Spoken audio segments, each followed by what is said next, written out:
नमस्कार मंडळी, महाराष्ट्रीयन मेजवानीमध्ये आपले खूप खूप मनापासून स्वागत. तर आज आपण सोयाबीन वडीची चमचमीत भाजी बनवतोय. तर रेसिपी शेवटपर्यंत बघा. तर सोयाबीन वडीची भाजी बनवण्यासाठी या ठिकाणी मी 1 वाटी भरून सोयाबीनच्या वड्या घेतलेल्या आहेत. आता या वड्यामध्ये आपल्याला गरम पाणी घालायचं. सोयाबीनच्या वड्या बुडेल इतपत गरम पाणी घालायचं. पाण्यामध्ये सोयाबीन वडी मिक्स करून घ्यायची. आता ही सोयाबीन वडी आपल्याला 10 मिनटं या गरम पाण्यामध्ये झाकून ठेवायची आहे. तोपर्यंत आपण भाजीचा मसाला भाजून घेऊ. तर मसाला भाजण्यासाठी गॅसवर मी तवा ठेवलेला आहे. तव्यावरती 2 चमचे इतके खोबऱ्याचे काप टाकले. खोबऱ्याचे काप भाजण्यासाठी त्यामध्ये थोडंसं तेल घालायचं आणि हे खोबऱ्याचे काप छान असे लालसर रंगाचे भाजून घ्यायचे. लालसर रंगाचे भाजून झाले की त्यामध्ये 1 चमचा जिरं, 1 चमचा तीळ आणि अर्धा चमचा शहाजिरं टाकून घ्यायचं आणि परत 2 मिनटं मसाले भाजून घ्यायचे. 2 मिनटानंतर हे भाजलेले मसाले आपल्याला एका प्लेटमध्ये काढून घ्यायचे. त्यानंतर तव्यावरती एक उभा चिरलेला कांदा घालायचा. कांदा भाजण्यासाठी यामध्ये थोडंसं तेल घालायचं आणि कांदा लालसर रंगाचा भाजून घ्यायचा.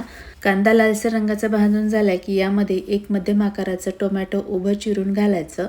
3 हिरव्या मिरच्या टाकून घ्यायच्या, 8 ते 10 लसणाच्या पाकळ्या आणि 2 अद्रकचे तुकडे टाकून घ्यायचे.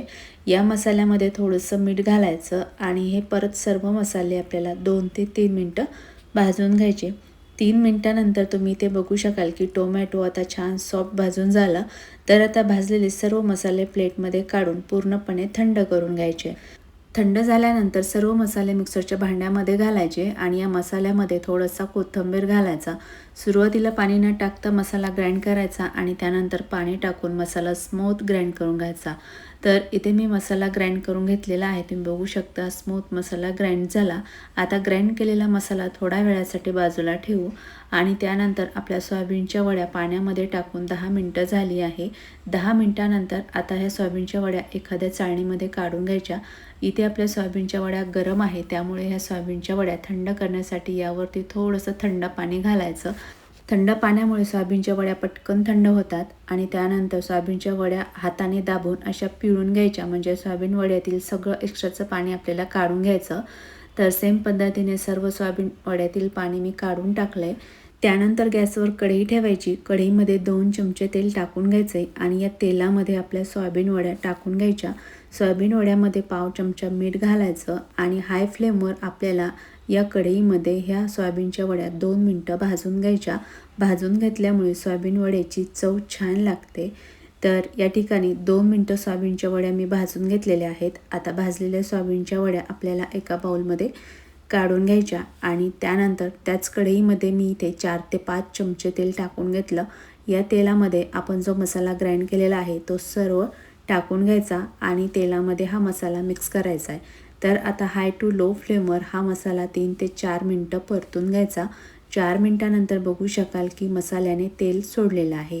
तर असं तेल सोडलं की या मसाल्यामध्ये पाव चमचा हळद टाकायची, 1 चमचा लाल मिर्च पावडर टाकून घ्यायचं, अर्धा चमचा गरम मसाला टाकायचा आहे. मसाला मिक्स करायचा आणि परत मिनिटभर परतून घ्यायचा आहे. 1 मिनिटानंतर आपल्याला या मसाल्यामध्ये थोडंसं पाणी घालायचं. तर थंड पाणी न घालता कोमट पाणी घाला, म्हणजे मसाल्याची चव छान लागते आणि कोमट पाणी घातल्यामुळे मसाले छान फुलतात आणि मस्त मसाला स्मूथसुद्धा होतो. तर पाणी घातल्यानंतर मसाला मिक्स करून झालेला आहे. मसाला मिक्स करून झाल्यानंतर या कढईवरती आपल्याला 2 मिनटासाठी झाकण ठेवून द्यायचं. 2 मिनटांनी कढईवरचं झाकण काढून घ्यायचं. 2 मिनटामध्ये बघू शकाल की मसाल्याने छान तेल सोडलेलं आहे. मसाला मिक्स करून घ्यायचा आणि त्यानंतर या मसाल्यामध्ये ज्या आपण सोयाबीनच्या वड्या भाजून ठेवल्या आहे त्या टाकून घ्यायच्या. त्यानंतर भाजीच्या ग्रेव्हीसाठी यामध्ये आपल्याला पाणी घालायचं. तर इथे सुद्धा कोमट पाण्याचाच वापर करायचा. तर इथे मी 1 ग्लास पाणी टाकून घेतलं आणि चवीपुरतं अर्धा चमचा मीठ टाकून घेतलं आहे. भाजी मिक्स करून घ्यायची आणि मिक्स केल्यानंतर भाजीची ग्रेव्ही बघायची आहे. तर या ठिकाणी बघू शकाल भाजीची ग्रेव्ही खूप पातळ नाही आणि खूप घट्ट नाही, अशी मीडियम थिकनेसची ठेवलेली आहे. तर आता आपल्याला कढईवर झाकण ठेवायचं आणि भाजी 2 ते 3 मिनटं उकळून घ्यायची आहे. 3 मिनटानंतर कढईवरचं झाकण काढून घ्यायचं आणि ही भाजी शिजायला फार वेळ लागत नाही. तर या ठिकाणी लगेच मी इथे गॅस बंद करून घेतलेला आहे.